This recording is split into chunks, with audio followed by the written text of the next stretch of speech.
Our Islamic problem is at critical mass. Our current leadership has begun to endanger our population, and they are echoing their counterparts in Europe who have all but destroyed their nations, including Sweden, Brussels, and Germany.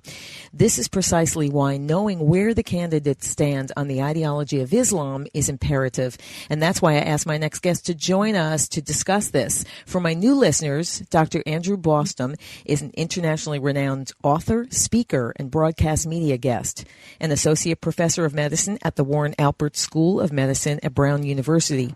Dr. Bostom's articles and commentaries on Islam can be read in such news outlets as the New York Post, the Washington Times, the New York Daily News, National Review Online, the American Thinker, PJ Media, Front Page Magazine, Family Security Matters, as well as other well-known online publications. Dr. Bostom is the author of several highly acclaimed books, including his latest, Iran's Final Solution for Israel, The Legacy of Shiite Islamic Jew Hatred in Iran. It's my great pleasure to give a real talk welcome back to Andrew Bostom.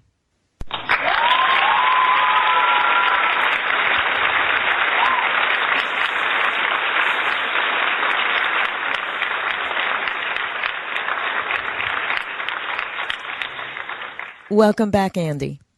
Thanks for having me on again, Audrey. It's always great to have you with us, and we're going to jump right into this.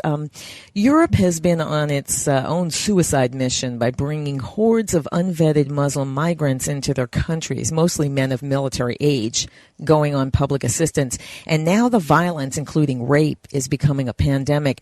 This administration, our administration, has brought thousands of these Muslim migrants on our dime and plopped them around the country, masses that have no intention of assimilating because, well, it's against their ideology, and more are on the way. It's never been so urgent to know where a candidate stands on Islam. I'd like to start with Ted Cruz. Mr. Cruz cannot say he doesn't know the deal on Islam. At a private event last spring where he spoke here in New York City, my producer, Mr. P, challenged him on Islam. And after the speech, respectfully set him straight and told him because he refuses to understand what Islam is all about, he would choose Alan West over him if they both ran for president. Now, Andy, can you tell us at this point, where does Ted Cruz stand on the ideology of Islam? Absolutely. We have to understand this in the larger context of how you introduced it in terms of immigration. Yes. And you know, Cruz clearly, to give him the benefit of the doubt, yes, shall we say, has waffled on the very issue of immigration itself. There's ample evidence that, up until the throes of the campaign, he actually didn't have a problem with so-called Muslim refugees. There's numerous pieces of evidence that he spoke out in favor of Syrian refugee relocation, et cetera. He's as a politician will. I mean, I don't want to criticize him too harshly. Mm-hmm. You know, he's backtrack on that again, basically taking the lead from Trump, which he has about many issues, particularly trade and immigration, and even now, Islam. But what I thought was a seminal moment, Audrey, where you could clearly see the differences between the candidates, and at that point it included Rubio, was the last debate right before the pivotal, Florida primary, which in fact caused Rubio to drop out when he did poorly. Mm-hmm. And it was on a Thursday night right after this incredible interview that Trump had given with Anderson Cooper. And I think that exchange, I have the transcript in front of me, is worth just quickly repeating. Sure. Cooper asks him, do you think Islam is at war with the West? I mean, I think it's a very appropriate question. Sure. And Trump says, I think Islam, not Islamism, not radical Islam, not extremism, not violent jihad. He says, I think Islam hates us. There's a tremendous hatred there, an unbelievable hatred of us. We have to get to the bottom of it. And Cooper is just beside himself. And he says, in Islam itself.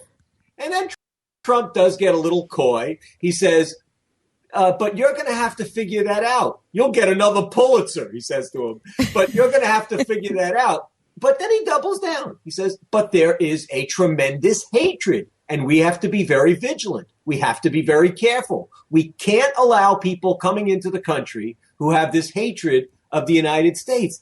And it got even more interesting.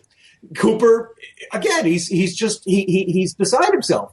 I guess the question is, and Trump interrupts him and says, and hatred, he's talking about Islam again, of people that are not Muslims.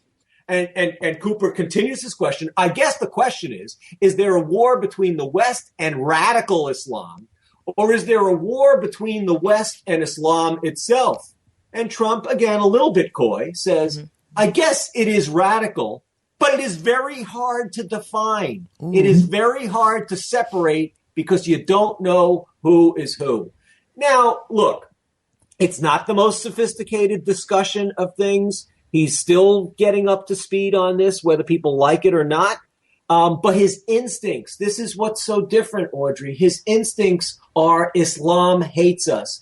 And I was going back even a couple of years before that. He gave an interview with the Christian Broadcast Network reporter, David Brody, I believe is the guy's name. And Brody was asking him about the Quran itself. And Trump said, well, you know, there are interpretations of the Quran that are very hateful. There are other parts of it that appear to be, you know, more peaceful. He said, but then his overall assessment is, and it's almost like he's speaking to a California Valley girl or something. He says, but the Quran has a really bad vibe. You know, so you criticize him for saying, what is that? You know, I mean, it's not the most sophisticated way of explaining things, but you know what, Audrey, he's getting it in his gut when you combine that with the policy that goes along with it, like this very rational, you know, Muslim, at least temporary moratorium on immigration, with his statements that came even earlier. I think this was after San Bernardino, with the possibility of not only surveilling mosques, the way this issue has come up again about the NYPD surveillance program that De Blasio suspended, but Trump saying that some mosques that are repeat offenders in terms of fomenting jihadism might have to be, you know, where there's actual plots broken up, might actually have to be shuttered. I mean, he just came out and said that, you know, back in the fall. And then when you fast forward to the debate, which took place just the night after this interview with Anderson Cooper, and coincidentally, it was CNN that hosted the debate. Anderson Cooper was part of it. This whole issue about Trump's statement, you know, that Islam hates us, came up again. And Trump stood by his assessment, but the other three candidates, you know, to me, were really a terrible disappointment. You know, including Cruz, because these are the specific comments we got from Cruz. He used this opportunity instead to belittle Trump and say, oh, you know, he has his solutions, you know, as usual are simplistic, and, you know, ban all Muslims, and then Cruz, you know, to show that he's the great intellectual, starts extolling, as he did in this policy speech, by the way, Audrey, back in December when he spoke at the American Enterprise Institute, which was even worse than what he said during CNN. Maybe we can get into that. But what he says here at the debate is he starts praising El-Sisi. Now El-Sisi is just a garden variety military despot in Egypt. He's burbled a few things about reform, but does the opposite in practice. In other words, they're still cracking down. He has a whole campaign, by the way, Sisi, because unlike Cruz, I actually read Sisi's War College thesis. You know, he did a lot of the military from the Muslim world do some training here. Right. And Sisi wrote, it's really like a term paper, but they call it a mini thesis in 2006. And I had to get it from a FOIA request. He wouldn't release it. You know, we're supposed to have access to that. These are our war colleges that they're training at. And so with Judicial Watch, I actually got the thesis. I read it and I was appalled. because he was pro-caliphate. He romanticizes it, but he was still pro-caliphate.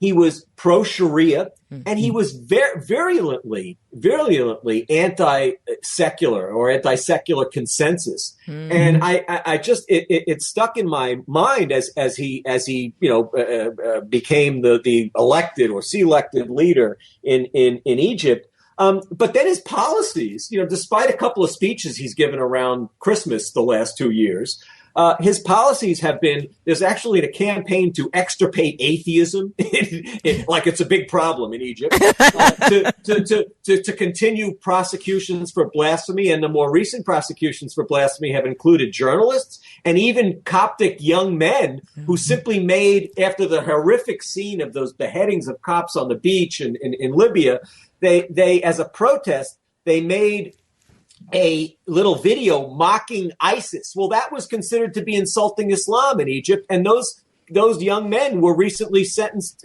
given prison sentences. Forget about all the typical, Middle East despot treatment of any form of protest to the regime, regardless of whether it's any sort of criticism of Islam, which goes on, ad nauseum in Egypt now. This is the man that Cruz was idealizing, and it's really incredible that and all he can bring himself to say is, radical Islam. And in the address that he gave in the American Enterprise Institute, this I found really offensive. He was still burbling about the so-called Green Movement in Iran and calling it a secular movement and calling it the biggest blunder in the Obama administration's sorry history, that they didn't support this Green Movement in Iran, which, as we've discussed a couple of times before, Audrey, is a Khomeiniist ideology or movement. It is not separating itself from the theocratic norms of Shiite Islam. Its spiritual leader, Ayatollah Montazeri, was a nightmarish ideologue who was a jihadist, who was a Jew hater, who was anti-American, who supported their nuclear program, who reinstituted this horrible Shiite doctrine of Najis, where infidels are physically and spiritually impure. And it's specifically, by the way, using Trump's term, hatred, Islam hates us. Montazeri wrote about Najis, this idea that we as infidels are physically and spiritually impure. He said specifically that doctrine and why it needed to be revitalized after the period of secularization in Iran under the Shah from basically 1925 to 1979. Najis had to be reinstituted because it foments hatred of the infidel. Hatred, those were his words.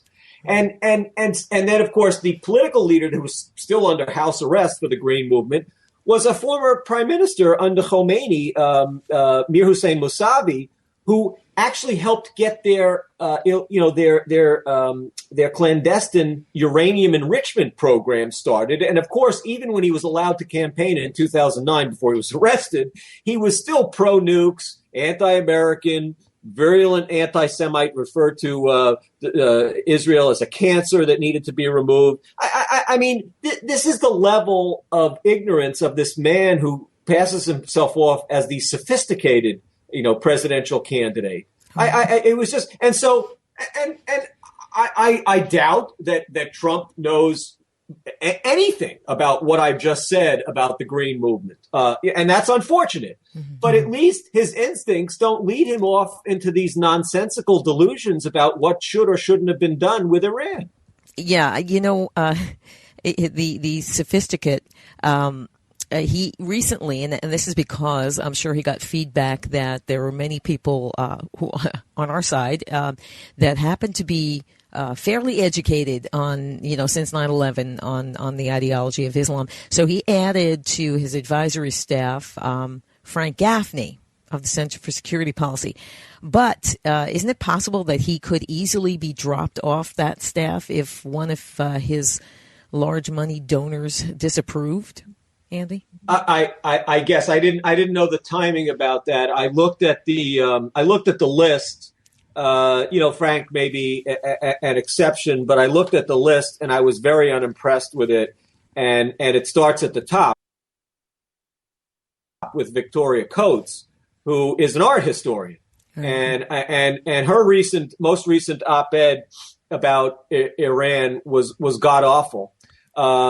Frankly, the part of that speech that Cruz gave in December, which I found so objectionable about the Green Movement, was verbatim nonsense that I could have come from another one of his advisors, Michael Ledeen, who, I'm sorry, Audrey, I've written about this for a number of years now. Michael Ledeen is absolutely clueless on Iran, and he runs around and is giving advice.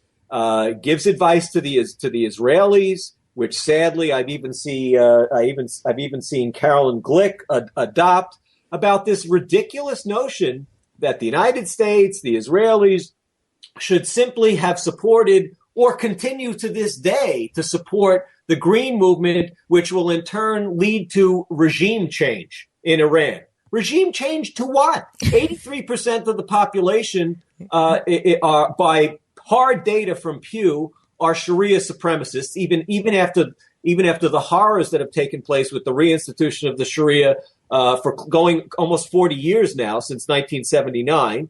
Right. And in that same survey, which was conducted actually in 2012, that 72% of Iranians felt that there was no problem with religious fanaticism in their country. Right. I mean, so when we look at polling data, you would say that those two questions are actually very cleverly spaced, because they don't seem to be addressing the same thing when in fact they are. And that's how a pollster can get at the, what's called the internal validity, the basic truthfulness of the responses that they're getting. And the other thing was that earlier polling from Gallup in the same year showed that at the height of the sanctions, 63% of Iranians still wanted them to pursue their nuclear program. So again, regime change to what? The Green Movement agrees on these fundamental issues that threaten the outside world.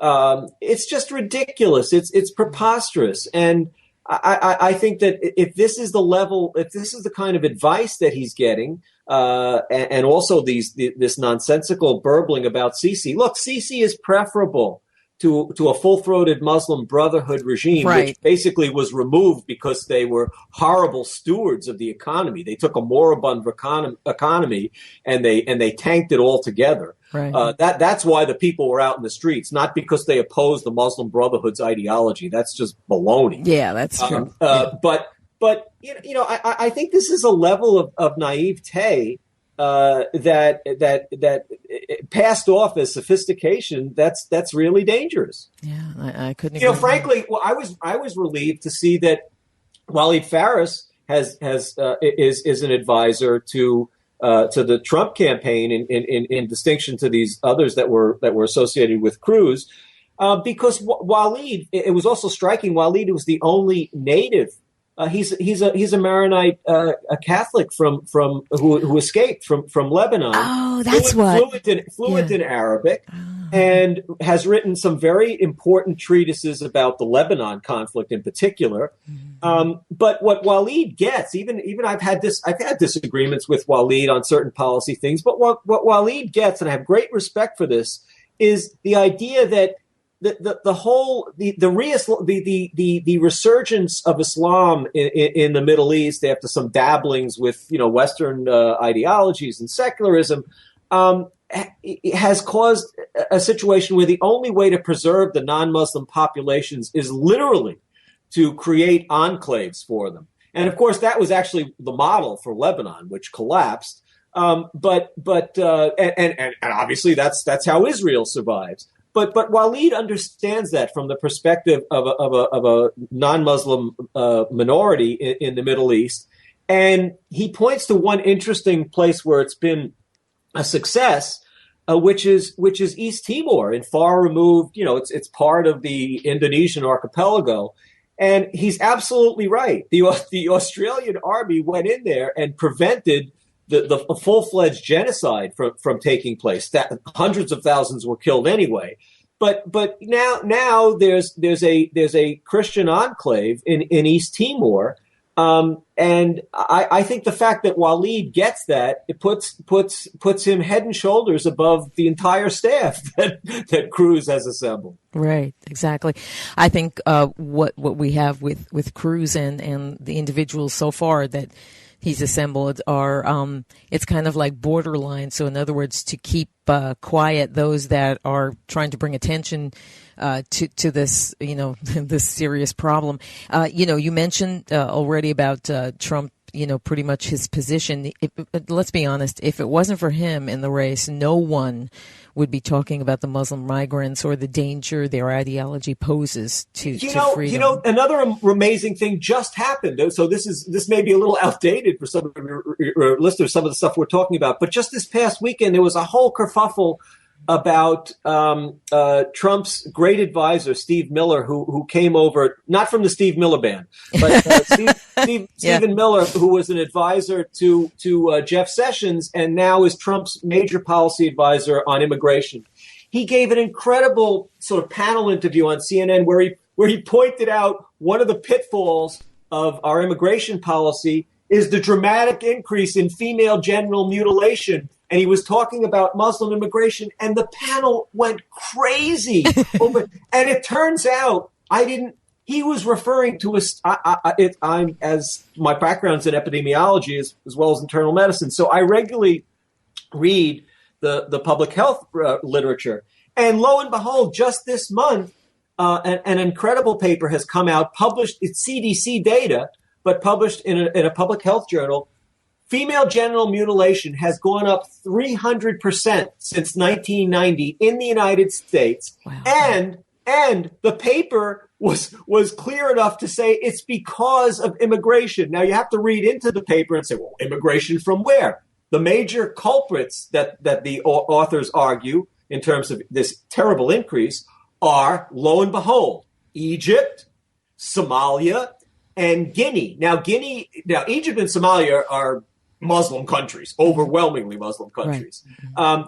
Guinea is more mixed, but when you look into the WHO statistics, female genital mutilation is still at least a 2-to-1 Muslim population problem in Guinea. So here you have basically Muslim immigration contributing to female genital mutilation increase in this country, and it's Trump's advisor talking about it, not only talking about it, but holding his ground. Of course, attacked by liberals on CNN. And it's just, I think there's something very striking about that, Audrey, that's entirely different. And he's not even a policy advisor on Islam or the Middle East per se. He's an advisor on immigration. Right. But you see how having a savvy and courageous advisor like that gets you into hard information. I had no idea that this study had been published. It was only my curiosity was piqued by Miller's discussion, and lo and behold, the full paper is out there. There's also, we were talking, before I came on about this incredible polling data that's just come out from YouGov, which works, I think, with The Economist, and Americans are getting this, Audrey. 59% of Americans, 39% of Democrats, 65% of independents, 83% of Republicans believe Islam is, quote, more likely to encourage violence than other faiths. Incredible. 51% overall. Again, this is including Democrats now. 51% of Americans, so 32% of Democrats, 52% of independents, 81% of Republicans agree with Trump's Muslim immigration moratorium. Yeah. And 61% of Americans, including 83% of Republicans, view Islam unfavorably because of everything that they're seeing in their daily experience. Including, I understand in New York, you would know about this, where New Yorkers in East New York are complaining about the loudness of the 5 times a day adhan, the call to prayer, which is very disruptive to them. Of course, people are complaining about things like that, and then on the other hand, you have a Muslim launching a civil rights complaint in Dearborn about an announcement for, I don't know, an Easter egg hunt. Yeah. So you take all this together. and Trump, again, in his own unsophisticated way, but as a common sense person, is picking this up just the way huge swaths of the American population are picking it up. Exactly. So it's not just a question of being a quote unquote populist, which he is. It's also, isn't it a question of also just having, common sense? Andy, where can the listeners follow and support your excellent work and buy your books? The best place to follow me is at my website, www.andrewbostom.org. I've been publishing mostly these days at PJ Media, so they have a spot for me over at PJ Media. And then all my books are available at Amazon. Excellent. And of course, I'll have all that information as usual in my after show and in my social networks. Thanks so much, Andy, again for sharing all your assessments. And until your next visit, may God bless you, your work, and may God save America. Thanks, Audrey.